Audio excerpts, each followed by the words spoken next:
नमस्कार मंडळी, ठरलं तर मग या मालिकेच्या आजच्या भागात आज आपण बघणार आहोत सायली आणि अर्जुनचं सगळं सत्य आता सर्वांसमोर आल्यामुळे सायली आणि अर्जुन दोघंही रडत असतात। त्यावेळी पूर्ण आजी अर्जुनला म्हणत असते की अर्जुन, तू आमच्यासोबत असं का वागलास रे? आम्ही काय तुझ्यासाठी कमी केलं की त्याची शिक्षा तू आम्हाला अशा प्रकारे दिली? अरे, जेव्हा तू ह्या सायलीला लग्न करून घरात घेऊन आला होतास ना, तेव्हाच या सायलीला मी घराबाहेर हाकलायला पाहिजे होतं, परंतु त्यावेळी मी मात्र तुमच्याच मनाचा विचार करत राहिले रे। कल्पना म्हणते की पूर्णाई, तुमचं काहीच चुकलं नाहीये। तुम्ही तर त्यावेळी बरोबर म्हणत होता की या मुलीला घरात ठेवायचं नाही, परंतु पट्टी मात्र माझ्या डोळ्यांवर बांधली गेली होती। तुमचं या सगळ्यात काहीच चुकलेलं नाहीये। सगळ्यात मोठी चूक तर माझी झाली आहे। ज्यावेळी अर्जुन हा सायलीला घरामध्ये घेऊन आला ना, आणि तेही लग्न करून, तेव्हा मी पहिल्यांदा मी पूर्णाईंच्या विरोधात उभी राहिली आहे। सून आणि बायको म्हणून मी सगळी कर्तव्य माझी बाजूला ठेवली। याचं कारण काय होतं? याचं कारण फक्त एवढं होतं की मी तेव्हा आई होते, परंतु आता मात्र त्या आईपणाला डाग लागलाय आणि हे सगळं झालंय ते अर्जुन फक्त आणि फक्त तुझ्यामुळे।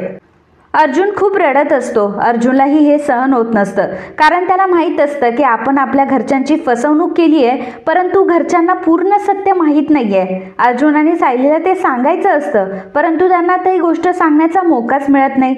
मग प्रतिमा कल्पनाला म्हणते की मला काय वाटतं, आपण त्यांचीही बाजू एकदम ऐकून घ्यायला पाहिजे। या सगळ्या गोष्टींमध्ये त्यांचं म्हणणं काय आहे हेही ऐकायला हवं।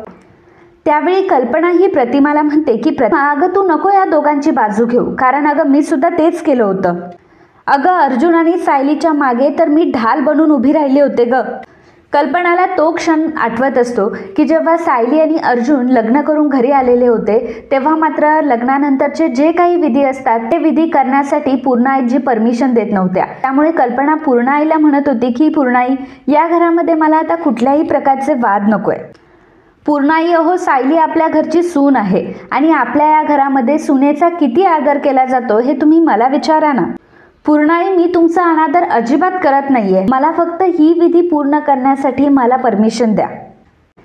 काय मंडळी, अजून व्हिडिओला लाईक नाही केलंय का? अहो, मग वाट कसली बघताय? लगेच व्हिडिओला लाईक करा, कारण तुमचं एक लाईक करणं आमच्यासाठी किती महत्त्वाचं असू शकतं हे तुम्हाला चांगलंच माहिती आहे, आणि मला माहिती आहे की तुम्ही आमच्यासाठी हे नक्की कराल। धन्यवाद। कल्पना आता सांगू लागते की दिवसातून 10 वेळा मी अगदी पूर्णाईंना हे पटवून द्यायची की सायली किती चांगली मुलगी आहे ते, परंतु तेव्हा मात्र ही मुलगी कुठले गुण उधळत होती हे मला कुठे माहीत होतं। मधुभाऊ कल्पनाला म्हणतात की कल्पना मॅडम, बस झालं। खरं तर अहो, इथे जे काही घडलंय ते खरं तर हे माझ्या आकलन क्षमतेच्या शक्तीपुढे सुद्धा जास्त आहे। ज्या मुलीला मी माझ्या तळहाताच्या फोडाप्रमाणे वाढवलं, जिला इतकं जपलं, जिच्यावर इतकं प्रेम केलं, मुलीसारखी तिला माया दिली, त्याच मुलीने मात्र आज माझी मान खाली घातली आहे। मुलगी एवढं अनैतिक वागू शकते याचा मी कधी विचारही केला नव्हता। मधुभाऊंच्या तोंडून हे वाक्य ऐकून आता सायलीला खूप मोठा धक्का बसलेला असतो। सायली मधुभाऊंना म्हणते की मधुभाऊ, अहो, तुम्ही तरी असं बोलू नका, ॲटलिस्ट तुम्ही तरी मला समजून घ्या। अहो, मी असं काहीही अनैतिक वागलेली नाहीये। मग कल्पना सायलीला प्रश्न विचारते की सायली, अगं, कॉन्ट्रॅक्ट मॅरेज करून फक्त 1 वर्षासाठी परपुरुषासोबत त्याच्या खोलीमध्ये राहणं हे नैतिक आहे का सायली? हे तुम्ही असं कॉन्ट्रॅक्ट मॅरेज करून तुम्ही सभ्य माणसाच्या घराला सुरुंग लावलाय। कल्पनाचं हे बोलणं ऐकून सायलीला खूप मोठा धक्का बसतो। सायली कल्पनाला म्हणते की आई, खरं तर तुमची माफी मागण्याचं सुद्धा धाडस माझ्यामध्ये नाहीये, परंतु आई, प्लीज माझ्यावर विश्वास ठेवा ना, मी काय बोलते मला एकदा तरी समजून घ्या ना। कल्पनाचा हातात धरून ती कल्पनाशी बोलत असते। कल्पना म्हणते की विश्वास? अगं, विश्वास या शब्दाचा अर्थ तरी तुला माहिती आहे का? सायली कल्पनाला म्हणते की आई, प्लीज मला बोलू द्यात ना, आई, प्लीज मला बोलू द्यात ना। तेव्हा मात्र आता कल्पनाला प्रचंड सायलीचा राग येतो आणि कल्पना सायलीला ढकलून देते आणि म्हणते की अजिबात मला आई म्हणू नकोस। आता सायलीला ढकलल्यामुळे सायली आता टेबलवर पडते आणि टेबल आता सायलीच्या डोक्याला लागलेला असतो। सायलीला मार लागलाय हे बघून अर्जुन तिच्या मदतीला जात असतो। अर्जुन तिची मदत करत असतो, त्याने तिला सावरलेलं असतं। तेव्हा मात्र प्रताप अर्जुनला म्हणत असतो की अर्जुन, अरे किती नाटकं करशील, बस आता ही नाटकं, कळलंय आम्हाला तुमचं किती प्रेम आहे एकमेकांवर, आणि तू आता सायलीचा नवरा आहे या गोष्टीचा अभिनय करण्याची काही एक गरज नाहीये। सुमन म्हणते की अर्जुन, अरे तुझ्या या अभिनयाला आम्ही सुद्धा भुललो रे। आम्हाला आतापर्यंत असं वाटत होतं की किती प्रेम आहे या दोघे नवरा बायकोंमध्ये।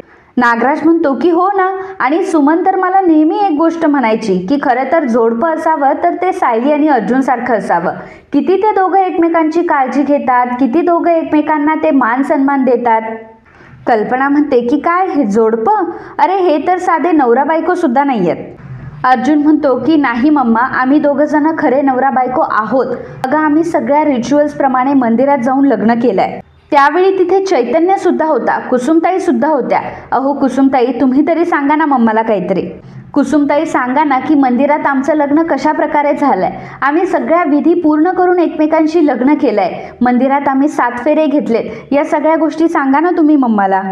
मग कुसुमताई आता मधुभाऊंना आणि सगळ्यांना सांगू लागते की हो मधुभाऊ, यांचं लग्न विधिवत झालंय, ही गोष्ट खरी आहे. पूर्ण आजी म्हणते की हो, परंतु यांच्या लग्नामागचं कारण काय होतं? हे असं कॉन्ट्रॅक्ट? अरे तुमचं हे असं लग्न आम्हीच काय, जगातली कुठलीच व्यक्ती मान्य करू शकत नाही.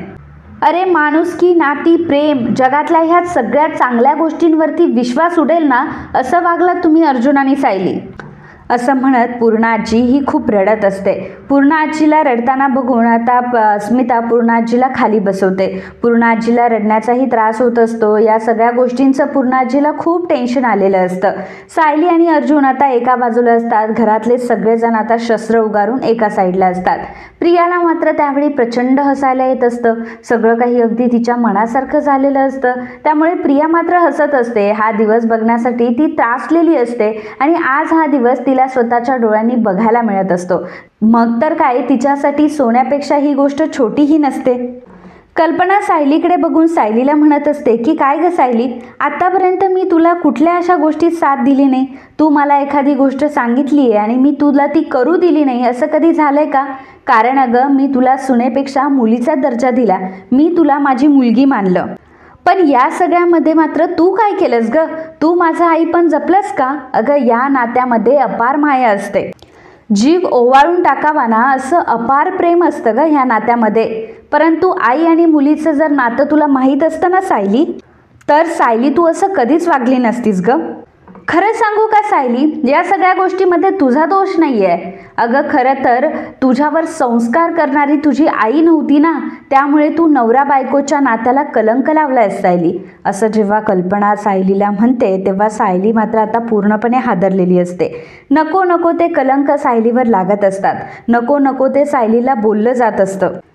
ज्या घरात सायलीच्या संस्कारांची तारीफ होत असते, प्रत्येक गोष्टीमध्ये सायलीचे संस्कार किती चांगले आहेत, किती चांगल्या संस्कारातून ती वाढली आहे, किती चांगल्या संस्कारातून ती आपल्या घरात आली आहे, यामुळे आत्तापर्यंत सुभेदारांना प्राऊड फील होतं सायलीवर. परंतु आता एका क्षणात मात्र सायलीचे संस्कार काढले जातात आणि आता एका क्षणात सायली सगळ्यांसाठी न आवडती झालेली असते. तिच्या संस्कारांपर्यंत विषय जाऊन पोचलेला असतो. जेव्हा कल्पना अगदी सायली संस्कारांपर्यंत गेलेली असते तेव्हा प्रतिमा आता कल्पनाला म्हणत असते की कल्पना, अगं तुझा राग आवर. किती हा राग? अगं मला माहिती आहे की मुलांकडनं चूक झाली आहे. अगं पण मुलांकडनं चूक झाली आहे याचं कारण सायलीचा पोरकेपणा नाही ग असू शकत. अगं जिने कधी तिच्या आई आणि वडिलांना बघितलं सुद्धा नसेल, त्या मुलीला आई आणि मुलीच्या नात्याची किंमत नसेल, असं कसं काय म्हणतेस ग तू कल्पना? अगं तिच्याशिवाय आई आणि मुलीचं नातं कोणाला कळेल? आई आणि मुलीच्या नात्यातलं प्रेम, माया तिच्याशिवाय कोणाला कळणार आहे?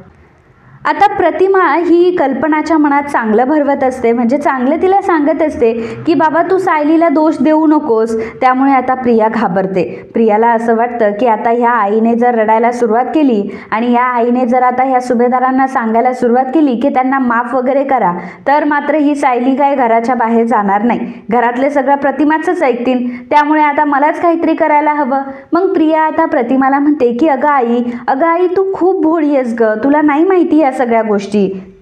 आई अगं तुझं मन खूप हळवंय ग. मला माहिती आहे की तू अगदी शत्रूबद्दल सुद्धा चांगला विचार करशील, परंतु अगं एकदा मामीचा विचार कर. अगं मामीचं तोंड बघ एकदा. अगं किती रडते ती. अगं मामीचं दुःख तुला समजत नाही आहे का आई? तुला दिसत नाही आहे का मामीचं दुःख? मग कल्पना आता सायलीकडे बघून म्हणते की अगं माझं दुःख हिला तरी कुठे कळतंय, माझं दुःख या सायलीला तरी कुठे दिसतंय. असं म्हणून कल्पना आता सायलीकडे जाते आणि सायलीच्या दोन्ही हातांना ती पकडते. अगदी जोरात तिने सायलीच्या दोन्ही हातांना पकडलेलं असतं आणि ती सायलीला जाब विचारत असते की बोल सायली, कुठल्या जन्माचा सूड उगवतेस तू माझ्यावर?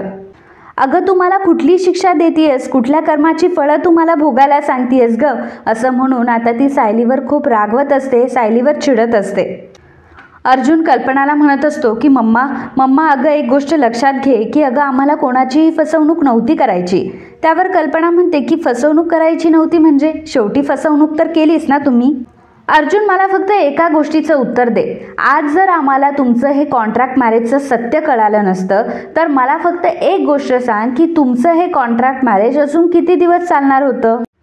प्रताप आता कल्पनाला म्हणू लागतो की कल्पना, मधुभाऊ अजून पूर्णपणे जेलमधून सुटलेले नाहीये, याचा अर्थ ही केस अजून खूप दिवस चालू शकते आणि जितकी वर्ष ही केस चालू असती ना तितकी वर्ष आपला हा लेक आपल्याला मूर्ख बनवत राहिला असता.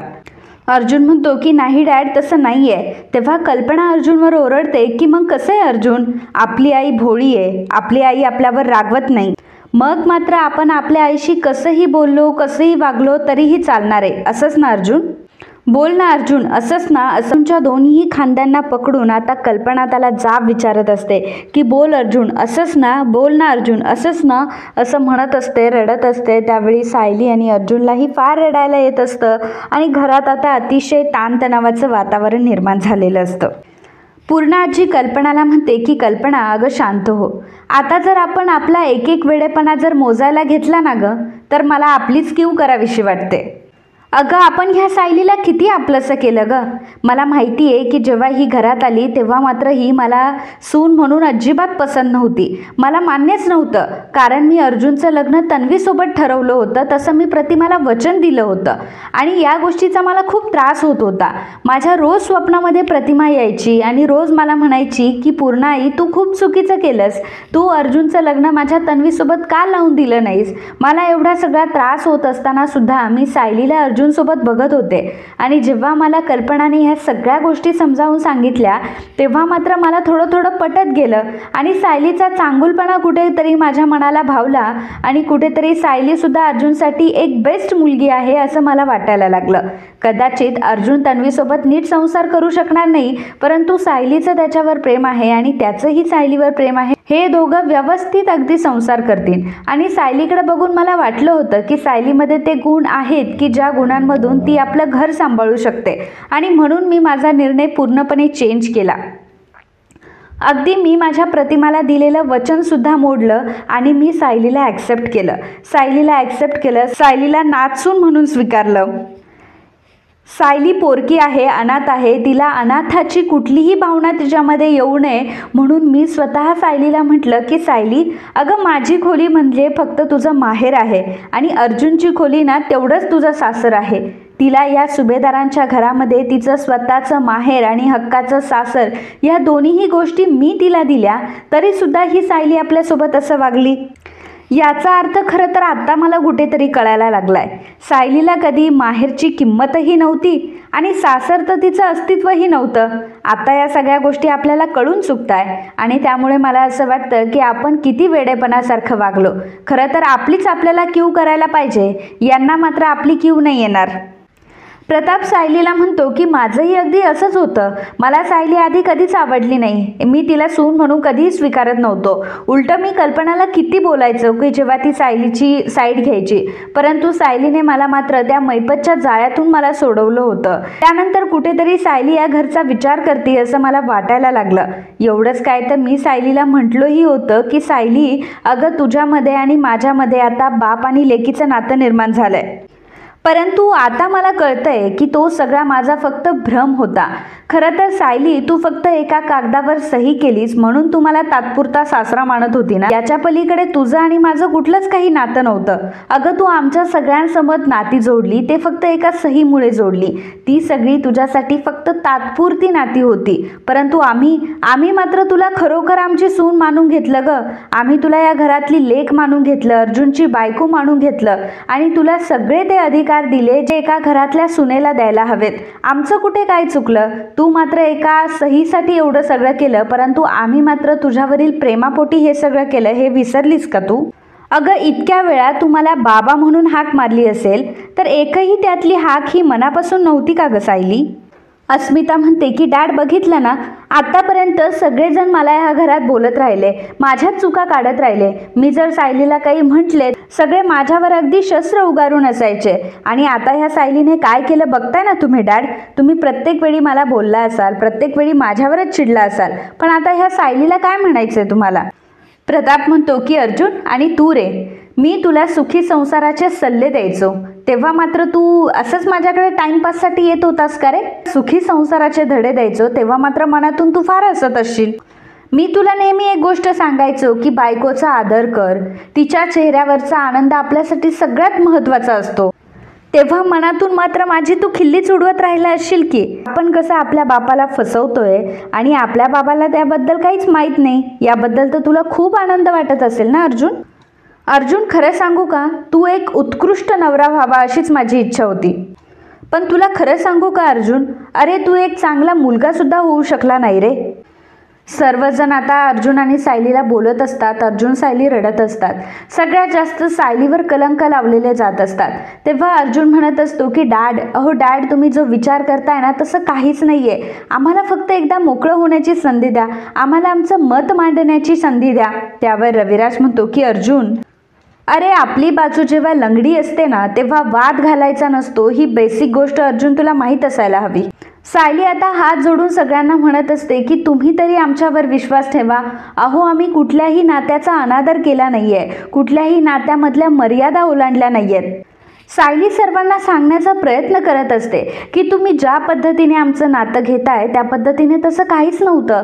सगळ्यांना असं वाटत असतं की सायली बिना लग्नाची एका परपुरुषासोबत, सगळ्यांना असंच वाटत असतं की सायली आणि अर्जुनचं लग्न खरं नव्हतं आणि तरीसुद्धा दोघंही त्यांच्या बेडरूममध्ये हक्काने राहत होते. म्हणजे सायली आणि अर्जुन दोघंही लिव्ह इनमध्ये राहत होते आणि तेही लग्न झालेलं नसताना सुद्धा, एकमेकांना ते नवरा बायको म्हणत नसताना सुद्धा ते एकमेकांसोबत राहत होते. आतापर्यंत त्यांच्यामध्ये संबंधही निर्माण झाले असतील आणि या सगळ्याला काय अर्थ आहे. हे आपले संस्कार नाही आहेत. या सगळ्या गोष्टींमुळे त्या सगळ्यांना राग आलेला असतो.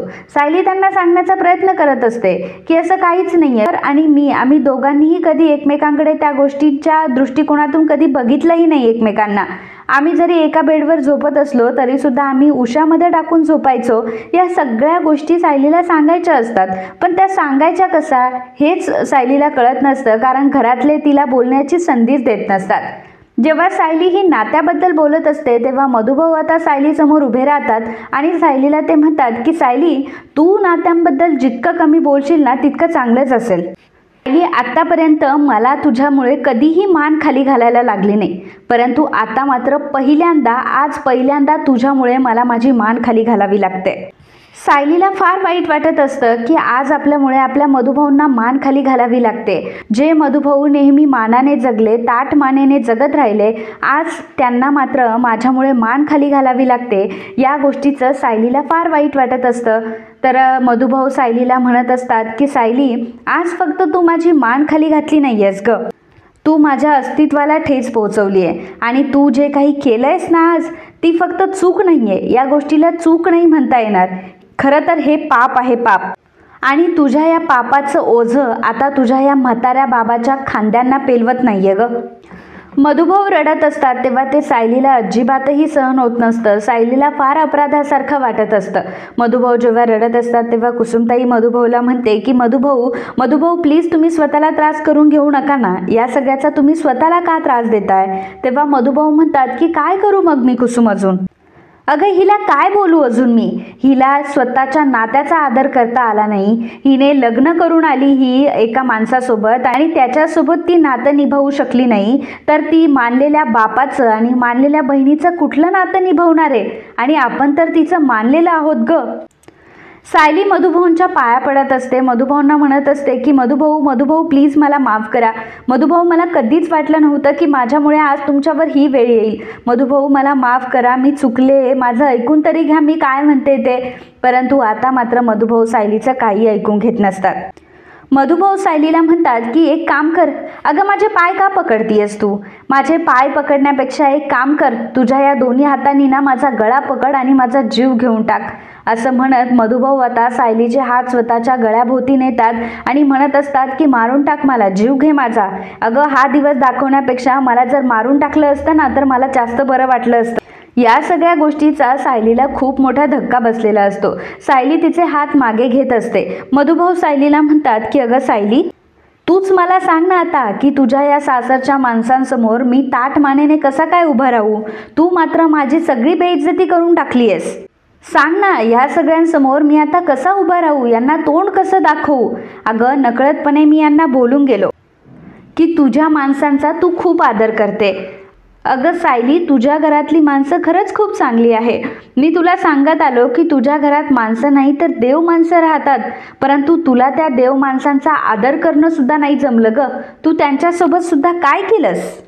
सायली मधुभाऊंना म्हणत असते की मधुभाऊ, अहो तुम्ही विचार करताय तसं काहीच नाही आहे. जसे तुम्ही माझे बाबा आहात ना, तशीच ही सुद्धा माझी फॅमिली आहे आणि हे माझे बाबा आहेत असं म्हणत ती प्रतापचा हात हातामध्ये घेते. परंतु प्रताप मात्र सायलीच्या हातातून हात काढून घेतो. सायली पूर्णाजीला म्हणते की पूर्णाजी, अहो सकाळी तुम्ही मला कुठला शब्द वापरला होता? तुम्ही मला नितळ म्हटला होता ना. अहो मी तशी नसेल सुद्धा, परंतु मी एवढी खोटाडी नाही हो पूर्णाजी. पूर्णाजी प्लीज माझं ऐकून घ्या ना, माझं म्हणणं कोणीतरी ऐका ना. परंतु पूर्णाजी सुद्धा सायलीच्या हातातून हात काढून घेते. सायली अश्विनला म्हणत असते की अश्विन भाऊजी तुम्ही तर सख्ख्या भावासारखे माझ्या पाठीशी नेहमी उभे राहिलात हो.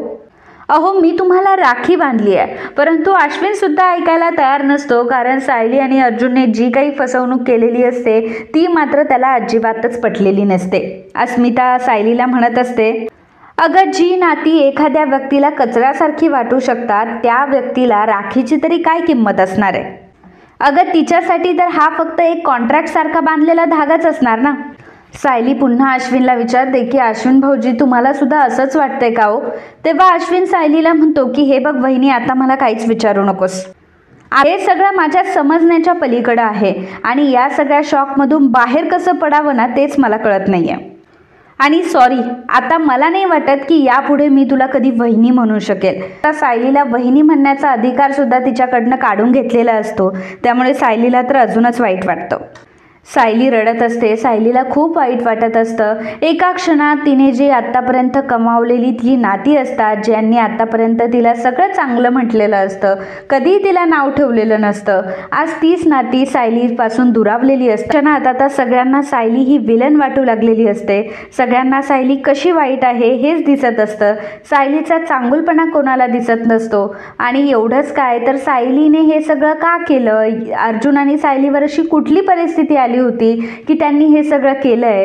बरं, त्यांनी हे सगळं केलंय तर हे सगळं रूल्समध्ये केलंय, कुठलेही रूल्स तोडलेले नाहीये, कधी ते एकत्र आले नाहीये. या गोष्टी सायली आणि अर्जुनला घरच्यांना सांगायच्या असतात, परंतु घरचे मात्र या गोष्टीसाठी बोलण्याला त्यांना संधीच देत नसतात, कारण घरच्यांना असं वाटत असतं की हे आता फक्त खोटं बोलताय आणि खोटं बोलून आम्हाला पटवण्याचा प्रयत्न करताय. त्यामुळे अर्जुन आणि सायलीला ते बोलूच देत नसतात. तर मित्रांनो, आजचा हा भाग इथेच संपतो. पुढील भागात आपल्याला बघायला मिळणार आहे कल्पना सायलीचा हात धरते आणि सायलीला म्हणते की सायली, आता तुला घराबाहेर काढण्याची वेळ आली आहे. असं म्हणून कल्पना सायलीचा हात धरून आता सायलीला घराबाहेर खेचत असते. कल्पनाने आता सायलीला घराबाहेर काढून रस्त्यावर फेकलेलं असतं. सायली ही रस्त्यावर पडलेली असते. त्यावेळी अर्जुन आता सायलीला उभं करतो आणि सायलीचे डोळे पुसतो. कल्पनाला तो म्हणतो की नाही मम्मा, या सगळ्या गोष्टीमध्ये चूक फक्त सायलीची नाही आहे, या सगळ्यात चूक माझी सुद्धा आहे. मी सुद्धा घराबाहेर पडेल. सायली अर्जुनला म्हणते की नाही सर. सायली अर्जुनच्या हातातून हात काढून घेते आणि म्हणते की नाही सर, तुम्हाला माझी शपथ आहे, तुम्ही इथेच राहा. असं म्हणताच आता मधुभाऊ सायलीला घेऊन जात असतात आणि मग सायली आता कायमचं सुभेदारांचं घर सोडून निघून जाते. त्यावेळी अर्जुन मात्र पूर्णपणे एकटा पडलेला असतो. तर मित्रांनो, आजच्या या भागाबद्दल तुम्हाला काय वाटलं, याबद्दलचं तुमचं मत आम्हाला नक्कीच कळवा. And if you like my video please do subscribe, share and comment. Thank you.